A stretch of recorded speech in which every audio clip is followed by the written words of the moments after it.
tunggu Bapak Ibu semuanya, di mana kita akan belajar, kita akan mendengarkan success story dari sosok leader yang sangat luar biasa Bapak Ibu semuanya. Saya akan sedikit menceritakan latar belakang beliau Bapak Ibu semuanya. Latar belakang beliau adalah sarjana teknik elektro dari Kota Bandung. Beliau sudah mendapatkan all reward achiever Bapak Ibu semuanya. Salah satunya adalah luxury car, yacht, plan, dan juga villa Bapak Ibu semuanya. Dan beliau juga sudah free trip ke puluhan negara di 5 benua Bapak Ibu semuanya. Sebelum saya panggilkan beliau, mari kita lihat video profil beliau berikut ini.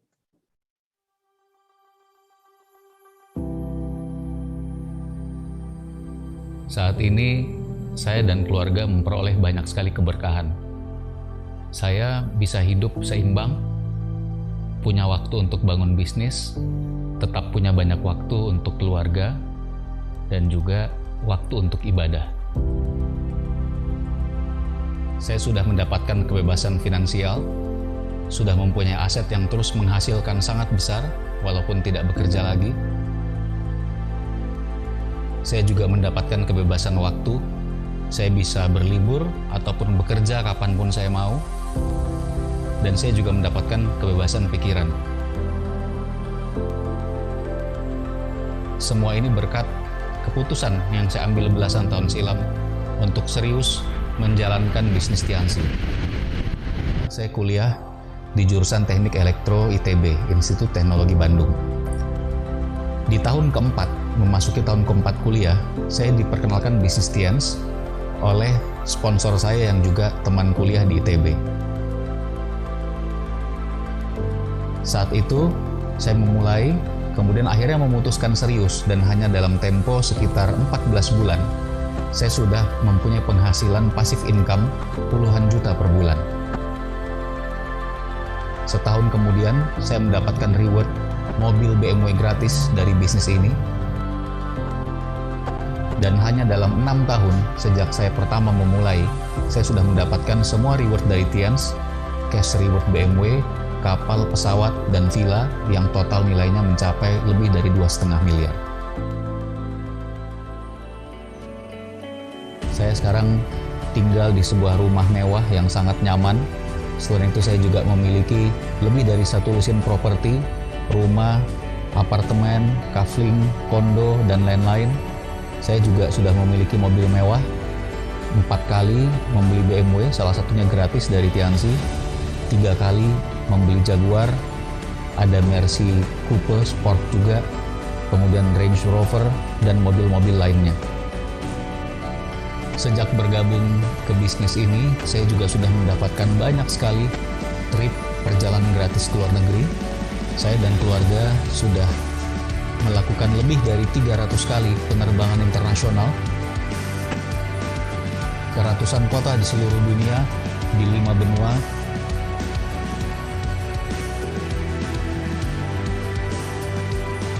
Kami juga sudah melakukan umroh, haji, sekeluarga bersama orang tua.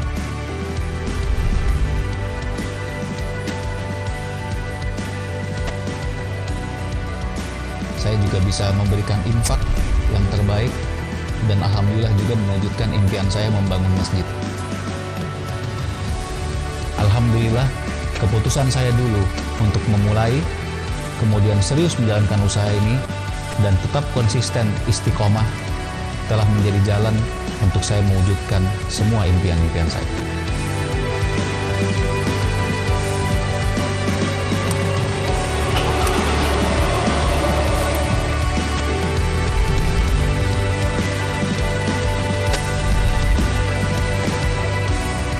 Itulah cerita saya, Rizky Kanata, Director 5 Diamond Gold Lion Indonesia.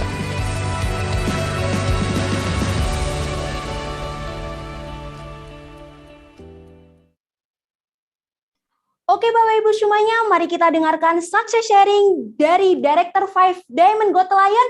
Mari kita sambut Bapak Rizky Kanata. Waktu dan tempat kami persilakan.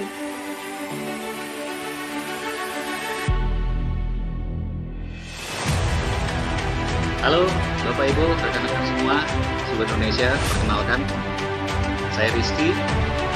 Assalamualaikum warahmatullahi wabarakatuh. Senang sekali hari ini bisa ketemu dengan Anda, giliran saya untuk sharing kepada Anda, seluruh Indonesia, dan juga bahkan ada beberapa negara yang tampaknya hari ini juga mengikuti, Bapak Ibu, rekan-rekan. Mungkin ada dari rekan-rekan kita dari Hong Kong, kemudian dari orang-orang Filipina juga, distributor Filipina, dari Malaysia juga, dari Taiwan. Jadi mungkin ke depannya nanti akan ada beberapa kalimat yang saya akan translate ke bahasa Inggris. Nah, kita langsung mulai ya Bapak Ibu ya. Jadi saya sudah 19 tahun lebih di bisnis ini. Saya mulai Juli 2002 waktu itu, Bapak Ibu rekan-rekan. Dan kalau saya ditanya gimana hasilnya, gimana Pak hasilnya nih? Saya akan bilang bahwa luar biasa. Kami seperti hidup dalam keajaiban Bapak Ibu. We are like living in miracle. Karena sudah sekitar 12-13 tahun yang lalu, sejak 12 or 13 years ago, we have been living in miracle. We have an income about hundreds of millions rupiah per month, and we can go traveling all over the world, tens of countries, hundreds of cities. Kita bisa traveling sekeluarga ke puluhan negara di seluruh dunia, ratusan kota di seluruh dunia. Kita bisa berikan pendidikan yang terbaik buat anak. We can give the best education for our children. We can buy cars, mobil-mobil yang mewah, luxury cars, even sports cars, and we can invest in many properties, properti berupa rumah, apartemen, kondominium. Kita udah punya saat ini, kalau saya nggak salah sudah lebih dari 1 lusin, alhamdulillah sekali. Luar biasa Bapak Ibu. Dan yang paling luar biasa sebetulnya adalah satu hal, yaitu kebebasan uang, kebebasan waktu, dan kebebasan pikirannya. Kita bisa pilih kapan kita mau pergi liburan, kapan kita lagi mau kerja. Hari ini saya lagi kerja, tapi kerjanya juga enjoy seperti ini gitu. Saya menganggap bicara depan seminar ini kayak we are start the show gitu ya, asik gitu. Karena kami malah punya kesempatan untuk bisa menginspirasi banyak orang. Nah, hari ini di sesi satu ini, sesi satu kita singkat, cuma 15 menit Bapak Ibu. Saya akan cerita sedikit mengenai background saya. Jadi saya dulu lahir di Makassar 41 tahun yang lalu. Ayah ibu saya, kedua orang tua saya adalah dosen di Universitas Hasanuddin di Makassar. Tapi ayah saya juga pengusaha. Beliau seorang entrepreneur juga. Jadi beliau punya beberapa perusahaan dalam bidang konstruksi kelistrikan, dan belakangan juga 1 dekade terakhir. Jadi perusahaan itu sudah 40 tahun kira-kira, hampir seusia saya gitu ya. Dan 1 dekade terakhir juga sudah masuk ke bidang properti. Nah, satu hal yang saya belajar dari orang tua saya adalah mereka tidak pernah menyuruh saya. Waktu kecil misalnya mereka bilang, Rizky, kamu PR-mu sudah selesai belum? Gitu ya. Nggak pernah Bapak Ibu. Atau mereka bilang misalnya, kamu sudah belajar belum? Besok kan ujian. Nggak pernah Bapak Ibu. Sama sekali nggak pernah sejak saya kecil. Mereka memberikan contoh. Saya belajar melalui contoh dari mereka. Saya melihat betapa mereka setiap hari, bagaimana kerja kerasnya mereka. Ayah saya mengajar sambil terus membangun perusahaannya, bagaimana disiplinnya mereka. Ibu saya juga mengajar, bahkan ada satu waktu di mana ibu saya, memang beliau juga sangat, kalau saya bilang memang panggilannya untuk mengajar gitu ya. Dua-duanya dosen elektro. Beliau sempat mengajar sampai di 4 atau bahkan 5 universitas ketika itu, di satu waktu yang sama.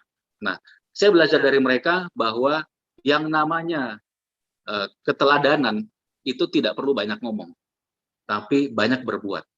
Jadi mereka memberikan contoh, leading by example. My parents, they lead by example because your action speak louder than what you say. Apa yang Anda lakukan itu berbicara lebih keras daripada apa yang Anda katakan. Nah, itu satu hal yang saya pelajari sejak kecil, dan sampai hari ini kalau saya ditanya, mungkin itu salah satu yang membuat saya bisa sukses Bapak Ibu. Nah, waktu SD, SMP, saya ranking 1 terus di sekolah, ranking 1 umum, karena yang tadi ya, saya belajar dari orang tua, nggak perlu disuruh pun ya, saya tahu bahwa memang seperti itu hidup gitu kalau kita mau berhasil. Tapi saya juga aktif di organisasi. Saya waktu SMP sempat jadi ketua OSIS, kemudian saya juga aktif olahraga. I also active in organization, school organization and sports. Saya masuk di tim basket di SMP saya, dan ketika itu luar biasa, kami juara 2 seprovinsi Sulawesi Selatan. Jadi nggak main-main juga ya. Itu dalam seminggu itu mungkin 3-4 hari sepulang sekolah kita pasti latihan sampai menjelang maghrib, latihan di sekolah. Jadi luar biasa juga gitu. Nah, kemudian ketika saya lulus SMP, nah ini yang menarik Bapak Ibu ya, Mungkin saya cerita dulu sedikit bahwa ayah dan ibu saya keduanya lulusan Elektro ITB.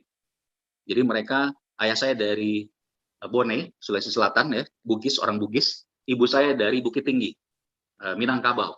Ketemunya di Bandung, di ITB, di jurusan elektro. Nah, kakak saya juga lulusan elektro juga. Bahkan beliau S2-nya double degree di University of Newcastle di Sydney. Jadi keluarga kami keluarga akademisi, bisa dibilang seperti itu. Saya sendiri juga elektro ITB gitu ya.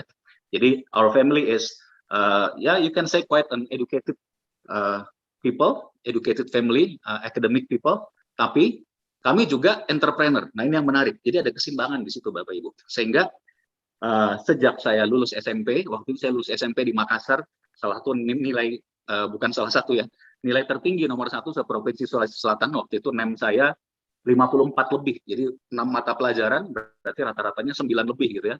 Dan saya dikirim disekolahkan ke Bandung, ngekos jauh dari orang tua gitu ya.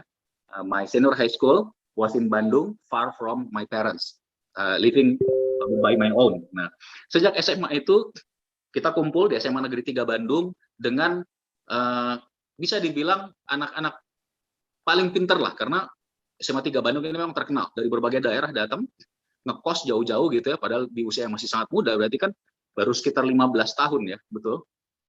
Nah, disitulah di tahun pertama saya masih rajin belajar gitu ya, masih masuk 3 besar terus, ranking 3 besar terus di SMA 3. Tapi di tahun kedua saya udah mulai santai Bapak Ibu. Saya mulai santai, banyak main, banyak nongkrong gitu ya. Jadi dalam tanda kutip anak-anak nongkrong, anak-anak nakalnya sekolah gitu ya. Banyak nongkrong, kemudian mulai lihat-lihat pemandangan. Nah, Bandung ini kan katanya kota kembang, Bapak Ibu ya. Jadi kembangnya banyak gitu ya. Nah, saya juga udah waktu kelas 2 tuh, wah ternyata di Bandung ini banyak yang menarik ini. Teman-teman ceweknya gitu ya. Dan akhirnya saya tertarik ke salah seorang di antara mereka, tapi beda kelas. Gitu ya, saya tiap hari liatin gitu ya, tapi ya dia nggak pernah lihat saya. Nah, kebetulan salah satu teman nongkrong saya, anak-anak nakalnya tadi itu, teman sekelas dengan dia, dengan si cewek ini. Akhirnya saya minta tolong ke teman saya itu, kenalin dong, biar bisa ngobrol nanti udahnya. Akhirnya saya dikenalin Bapak Ibu. Nah, setelah dikenalkan itu, setiap hari, sepulang dari sekolah, saya jemput dia ke kelasnya, nganterin sampai ke tempat naik angkot. Gitu ya, nggak terlalu jauh kan, mungkin sekitar 5-10 menit lah, tapi lumayan gitu. Jadi bisa PDKT kan, bisa ngobrol di situ. Nah, saya lakukan 1 hari, 2 hari, 3 hari, saya jemput. Dan saya mulai bingung nih, ini langkah selanjutnya apa gitu ya. Karena kan nggak punya pengalaman. Nah, katanya kalau kita mau sukses, kita belajar dari siapa? Dari orang yang sudah punya pengalaman. Nah, saya carilah teman saya yang paling pengalaman gitu ya. Ini terkenal playboy, pacarnya banyak gitu ya. Bahkan di satu waktu dia bisa punya beberapa pacar. Nah, ini cerita saya, jangan ditiru ya Bapak Ibu ya. Kalau buat muslim kan pacaran nggak boleh gitu ya. Dulu kita belum tahu. Nah, akhirnya saya tanya sama dia, bro, gimana ya? Langkah selanjutnya apa? Teman saya bilang, si ahlinya ini kan, dia bilang, oh gini Ki, selanjutnya ya lu nyatain. Kalau lu nggak nyatain ya gini-gini terus, nggak ada perkembangan. Nah, tapi dia lanjutkan, dia bilang, tapi lu harus tahu ada 2 tipe cewek. Yang pertama itu ceweknya pengennya lu cepet gitu, nggak lama-lama. Kalau memang lu suka, lu bilang, lu nyatain. Tapi ada juga tipe cewek yang nggak mau lu nyatainnya cepet, dia pengen kenal lu dulu. Kalau lu nyatainnya cepat ya kemungkinan lu ditolak gitu. Nah, teman saya menjawab dengan bijaknya gitu ya. Lalu saya tanyalah ke beliau. Oke, saya bilang, jadi gimana nih? Dia tipe yang mana? Terus dijawab, ya gua nggak tahu dia tipe yang mana gitu. Terus gimana dong caranya? Ya lu harus cari tahu sendiri. Nah, akhirnya saya bingung juga kan. Setelah saya pikir-pikir, saya putuskan, oke deh, saya coba nyatain deh. Siapa tahu dia tipe pertama kan yang mau nyatain yang cepat. Jadi setelah kira-kira 1-2 minggu, saya antar pulang seperti itu sampai ke tempat naik angkot. Akhirnya saya beranikan menanyakan, menyampaikan gitu ya. Saya nyatain lah di situ. Dan hasilnya apa Bapak Ibu? Saya dengan sukses ditolak. Jadi, wah itu langit serasa runtuh gitu ya Bapak Ibu ya. Dan yang luar biasanya, setelah itu saya kan balik lagi ke sekolah ya. Kan kita anak-anak nongkrongnya itu di sebelah sekolah tuh. Ada kios di situ. Ya, saya jadi bulan-bulanan deh gitu diketawain gitu ya. Nah, tapi yang terjadi selanjutnya apa? Besoknya, saya mengulang hal yang sama. Pulang sekolah, saya jemput lagi cewek tadi, saya antar lagi ke tempat naik angkot. Besoknya seperti itu lagi, besoknya seperti itu lagi. Saya lanjutkan aja terus. Kenapa Bapak Ibu? Karena saya cuma berpikir positif. Mungkin dia tipe kedua, yang mungkin setelah kenal segitu lama baru nyatain gitu ya. Akhirnya Setelah saya nganter tiap hari seperti itu, nggak beberapa lama kemudian, ya cuma kita kira-kira sekitar setahun lebih setelahnya baru saya nyatain lagi dan diterima, Bapak Ibu. Nah, jadi satu pelajaran lagi di sini, kalau kita ingin sesuatu, jangan gampang menyerah. Never give up. Jangan terlalu mudah untuk menyerah. Lakukan saja terus. Karena kalau Anda lakukan terus, insya Allah Anda pasti akan bisa dapatkan apa yang Anda inginkan. Nah, hari ini, cewek tadi adalah istri saya, Dokter Kince, jadi saya elektro, dia masuk ke dokteran, dan kami sudah punya 6 orang anak. Anda bisa bayangkan kalau saya pikir-pikir, waduh dulu kalau saya menyerah gitu ya, mungkin hidup saya sekarang totally different, benar-benar berbeda gitu. Kalau saya dulu tidak melanjutkan, ya kita sekarang punya 6 anak gitu, mungkin berbeda sekali. Jadi hati-hati Bapak Ibu dengan apa yang Anda inginkan dan konsistensi Anda untuk mengejar itu. Nah, kemudian waktu SMA kelas 3, saya mulai rajin belajar lagi waktu itu ya, karena kita mau masuk elektro ITB, UMPTN dulu namanya ya, ujian masuk perguruan tinggi negeri. Saya belajarlah di situ, kemudian singkat cerita, waktu di kelas 3 itu, alhamdulillah UMPTN lancar, saya diterima masuk elektro ITB. Nah, Bapak Ibu, impian masuk ITB itu impian saya. Saya pengen, karena saya meneladani orang tua saya. Saya melihat mereka, sehingga saya ingin sekali masuk ITB. Tapi masalahnya, setelah masuk, bukan impian saya buat lulus gitu ya. Jadi saya ingat banget dulu itu, saya UMPTN, termasuk 70 peringkat ke 70 sekian seluruh Indonesia. Saya nggak tahu berapa ratus ribu waktu itu yang ikut UMPTN di tahun 98 gitu ya. Masuk elektro ITB, masuk kampus, ada spanduk besar di situ tertulis selamat datang putra putri terbaik bangsa gitu. Keren kan. Tapi setelah masuk, saya nggak belajar lagi. Tahun pertama IPK saya jelek, cuma 2, sekian. Santai, nggak pernah belajar, nongkrong aja. Nongkrongnya bahkan sama teman-teman SMA lagi, balik lagi ke SMA 3 gitu ya, ke kios tadi. Kenapa? Karena dream-nya cuma masuk. Kelas 2 juga seperti itu, main aja terus gitu ya. Nah, ketika di tahun ketiga, masuk tahun ketiga, saya mulai berpikir, waduh, bener juga nih orang tua saya ngirim saya jauh-jauh nih. Mungkin impian saya bukan buat lulus, tapi impian mereka mungkin itu gitu. Karena saya memang bisa dibilang di kader, Bapak Ibu, sejak awal untuk meneruskan perusahaan. Jadi from the beginning, my parents wants me to continue the companies. Ayah saya punya 3 perusahaan yang cukup besar. My father has 3 quite big companies. Dan saya memang akan diminta untuk meneruskan salah satunya kalau saya udah lulus kuliah. Nah, jadi disitulah saya mulai belajar lagi yang rajin. Pas di tingkat 3, tahun ketiga, nilai-nilai mulai membaik. Nah, di akhir tahun ketiga, pada saat ujian akhir naik ke tingkat 4, di situ datanglah seorang teman. Nah, dan teman ini luar biasa, sampai hari ini pun beliau adalah teman yang sangat luar biasa buat saya gitu ya, bisa dibilang one of my best friend. Beliau namanya Pak Seno, teman kuliah saya waktu itu. Pak Seno ini beliau bisa dibilang masternya di elektro ITB, salah satu orang yang paling pinter gitu ya, pinter sekali. Tiba-tiba beliau nelfon saya di kosan, kita belum punya handphone waktu itu. Ki, lu lagi di kosan? Ya pertanyaan bodoh ya, nelfon ke kosan gitu ya. Iya, nggak akan keluar nanti sore gue ke sana ya. Oh, saya kaget. Biasanya kan saya ke tempat dia buat belajar, buat minjem tugas gitu ya. Saya bilang ya udah datang. Nah, ketika beliau datang, beliau presentasi. Dan setelah saya dipresentasi, Bapak Ibu, waktu itu saya bilang saya tertarik, kayaknya mau join.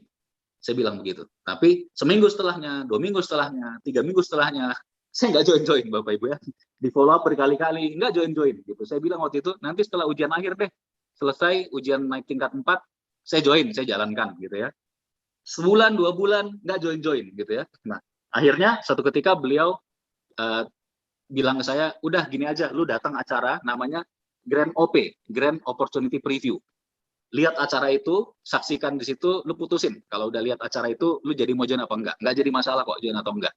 Akhirnya saya putuskan datang, saya datang terlambat. Waktu itu karena Grand OP yang hadir banyak, ada hampir 1.000 orang, penuh sekali ruangannya, Bapak Ibu ya. Saya datang tuh 10 menit terakhir kira-kira.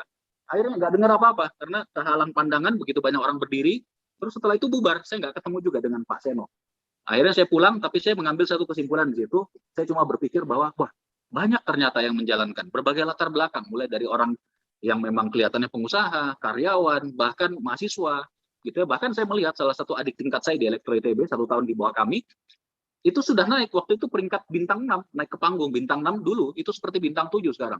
Wah, jadi saya kaget gitu ya, wah, kayaknya luar biasa nih bisnis ini. Nah, disitulah saya memutuskan untuk berkomitmen untuk join.